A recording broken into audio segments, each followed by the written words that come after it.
What's up, y'all? As you can see, I just opened this box that I got in the mail. I haven't opened these boxes yet, so we're about to do a quick unboxing and initial review of these two cool knives from Cold Steel. Now, I'm super excited about this because I really do like neck knives. I've already got a couple of Cold Steel mini tacks. I've got the Tonto and the Bowie style mini tack. And I'm going to set those here because I'm going to do sort of a size comparison. Also have a different Cold Steel. I've got some other Cold Steel stuff here off to the side here, and we'll bring those in and do some comparison and stuff. So first, let's start with, I'll have the Vaquero open this Leatherneck, mini Leatherneck. Now, I've never had a Cold Steel Bowie. I've had lots of folders and a few small straight knives, as well as a dagger and a sword. But I've never had a Cold Steel Bowie, so I'm very, very excited about the Marauder, and opening that up today is going to be a lot of fun.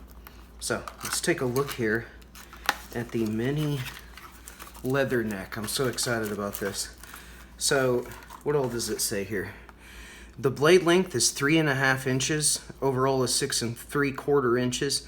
The steel is 8CR13 MOV, 3.1 ounces, 3mm blade thickness, 3 1/4 inch Cray X handle. Oh man, I already like this. This is already cool. Now I could see if somebody had a really big hand, how they would feel like this handle is a little short, but I actually like that. I've always been a fan of kind of a small knife, especially if it's going to be a neck knife or a boot knife, and this would be good for either of those. Let's take a look here. Oh yeah, what a cool little blade. That is cool. Oh man, I'm gonna love this one. I'm not sure, guys, but I think this may have just become my favorite neck knife. I was just looking at the back here to make sure there's nothing too important that I've skipped, so let's set the box aside here.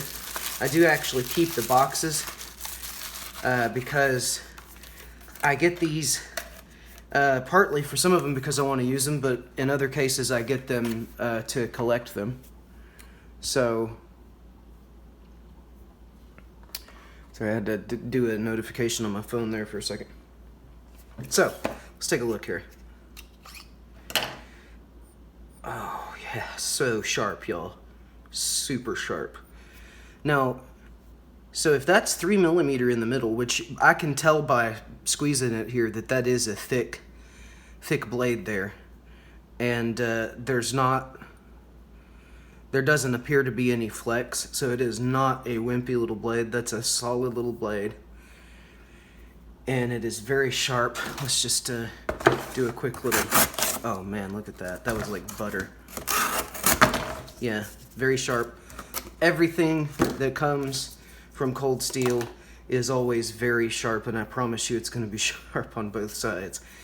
Man, that is a mean little poker is what that is. But a handy sharp edge as well. It does have a little lanyard hole. This handle feels good. It feels like it's slightly rubberized, but also very hard.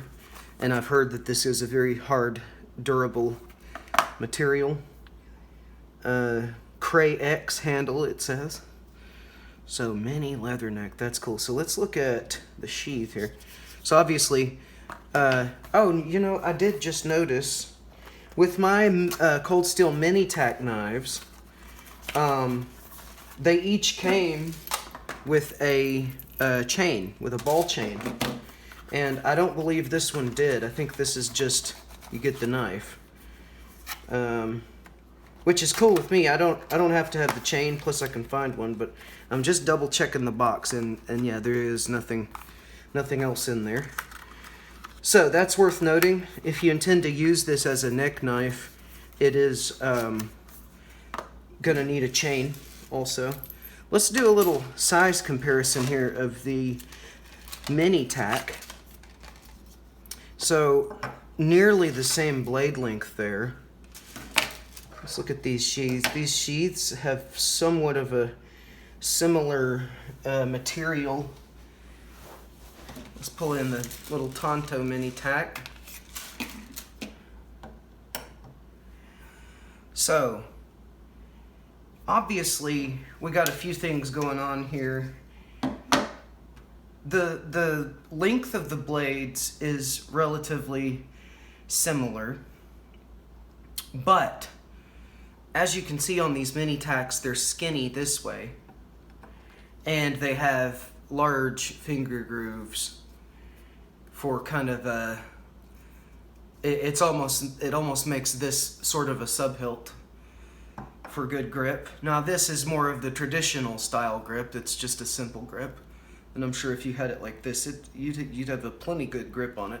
You don't necessarily have to have some kind of sub-hilt or something, I guess, especially not on what you'll probably use as your boot knife or sort of an auxiliary knife. So that is cool. Now this is 8CR13 MOV on the mini Leatherneck. These mini tacks are two different. Now this is the same kind of steel, the 8CR13 MOV. This is AUS 8A.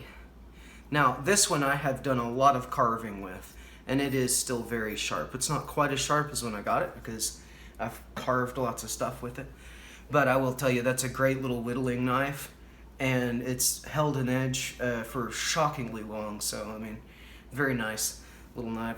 So these are really cool.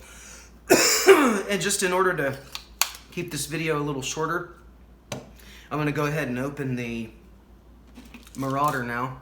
I'm super excited about this Marauder. I have always wanted one of these. Oh, one other thing I wanted to do here, once I get my mini tacks put up, there we go. I wanted to compare this little cold steel dagger to a very different style dagger from the same maker, and that is the 1 1/2 dagger from Cold Steel. So obviously you got a heck of a size difference here, but both daggers of very high quality. I think it's just kind of fun to see that side by side. So this is obviously a full-size dagger. It's a very good size, and oh my goodness, I'm telling you, that edge will straight up take your finger off. If you have one accident with this, it's awful. So anyway, that's pretty cool. This has been a solid dagger, a really fun knife to have. I have chopped bushes with it and all kinds of things that you typically wouldn't do with the dagger, but it held up perfectly. So I'm a big fan of Cold Steel products, guys. In case you can't tell, I just feel like they're decent and they hold together for a long time. So let's set the little guy aside. Oh, actually, I'll use him on this box here. All right, this is going to be super exciting for me. The Marauder. Now I know the Marauder has been around for a pretty long time, actually, and that being the case, a lot of people have these things and use them extensively and swear by them and love them. And so yeah, it's been a popular model of knife from Cold Steel. So today we finally get to experience that for ourselves. And oh man, right off the bat, I absolutely love how cool that sheath is. That sheath is, oh man, this is gonna be awesome. Oh, this is gonna be a fun knife. So right off the bat, my very first impression is how cool this Secure X sheath is. I've never had one of these, but this has really heavy duty nylon here with a snap and Velcro, it looks like. It's kind of doubling up there. Then it's got what looks like some kind of a rivet here with a screw going into it, and I'm guessing that's, you can actually mount this anywhere probably on these if you need to, if you want to mount it higher or lower. That's that I can't wait. Let's see what this box says about this. oh, went the wrong way. Blade length 9-inch, overall 14 and an eighth. I'm sorry. It's got Oz 8A steel, which I believe is pretty good. Weight 12.4 ounce, blade thickness 4.7 millimeters. So this is going to be a pretty thick blade. Handle 5 and an eighth Cray X. So the moment of truth. Let's check this bad boy out. Now, I've also never had... Now, that was actually pretty tight there. That was pretty tough to pull out. I've also never had a sub-hilt. Oh, you know what?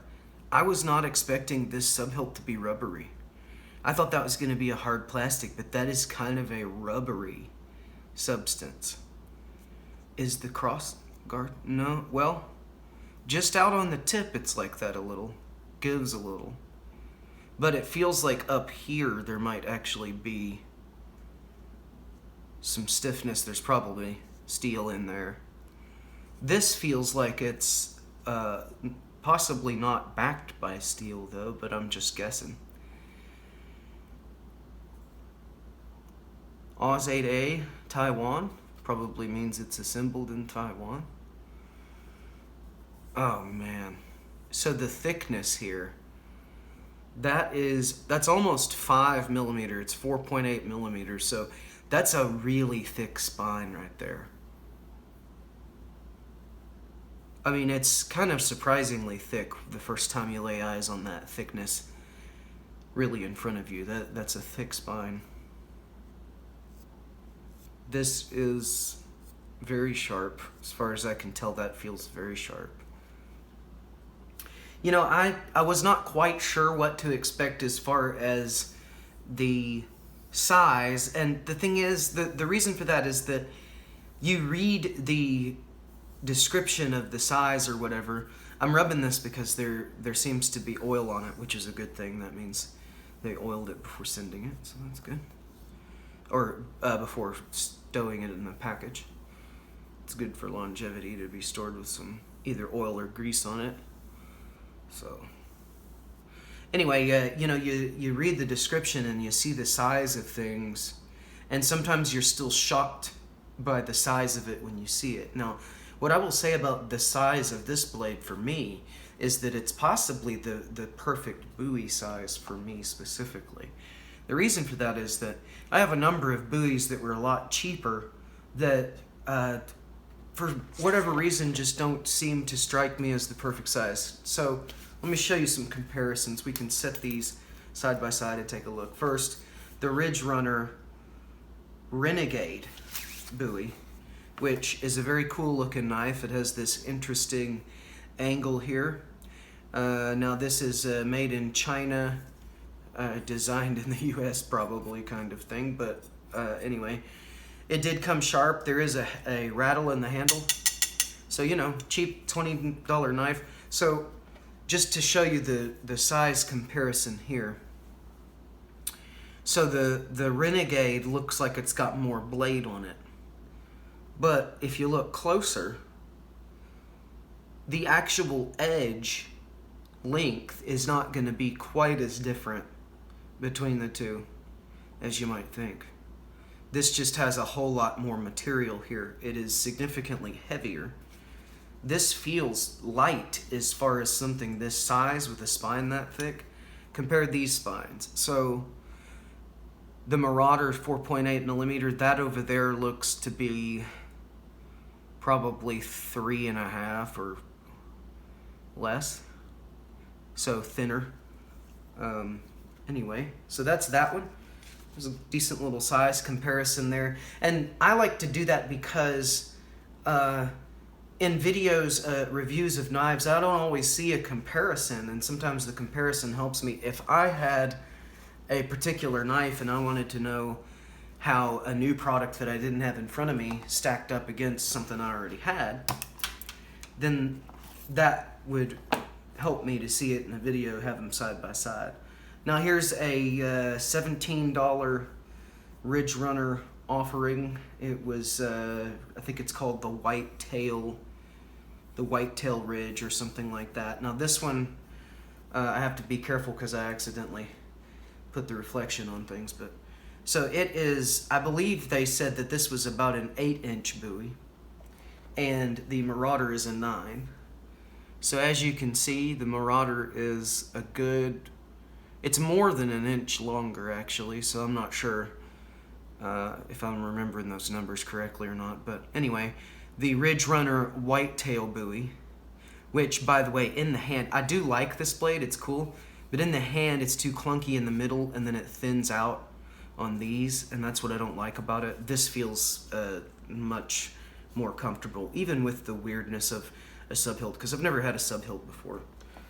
So I'm gonna have to get used to that, but it's not actually bothering me so far. It's not bothering me as much as I thought it would, and that's partly because it's kind of rubbery. It's not so hard.